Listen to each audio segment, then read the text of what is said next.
الرحمن الرحیم۔ عید مبالہ کے اعمال۔ عید مبالہ عید غدیر کی طرح بہت ہی بابرکت اور رحمت والا دن ہے، اور یہ پنجتن پاک کی فتح کا دن ہے۔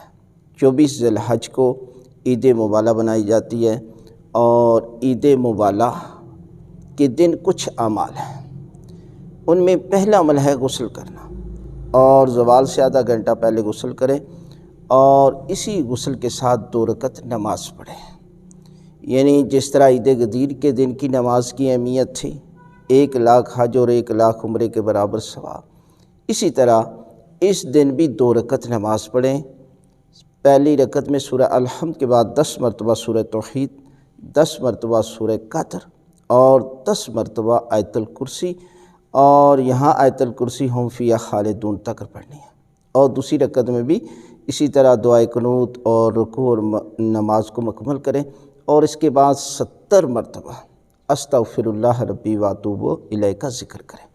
لہذا اس دن روزہ رکھیں۔ روزے کی فضیلت عید غدیر کے دن جس طرح روزے کی فضیلت ہے، اسی طرح عید مبالہ کے دن بھی روزے کی بہت زیادہ اہمیت ہے۔ اور اس کے بعد ہے صدقہ اور خیرات کرنا، یعنی 1 روپیہ عید مبالہ کے دن آپ صدقہ کرتے ہیں تو اس کا اجر 1 لاکھ روپے کے برابر ہے۔ لہذا غریبوں میں صدقہ کریں، خیرات کریں، اور مومنین کو کھانا کھلائیں۔ کھانا کھلانے کی فضیلت ہے کہ جس طرح ایک بندے کو کھانا کھلانا تمام انبیاء اور صالحین کی دعوت کرنے کے برابر اجر اور ثواب ہے۔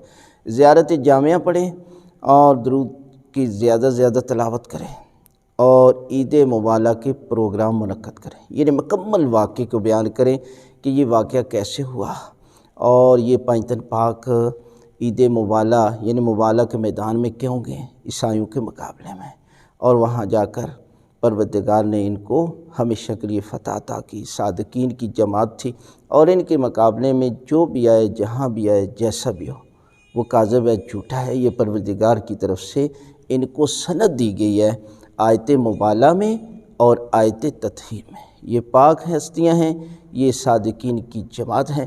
لہذا اس دنوں میں پروگرام منعقد کریں تو خداوند عالم آپ کے گھروں پہ، آپ کے کاروبار میں پروردگار جو ہے وہ دن دگنی رات چگنی ترقی عطا فرمائے گا۔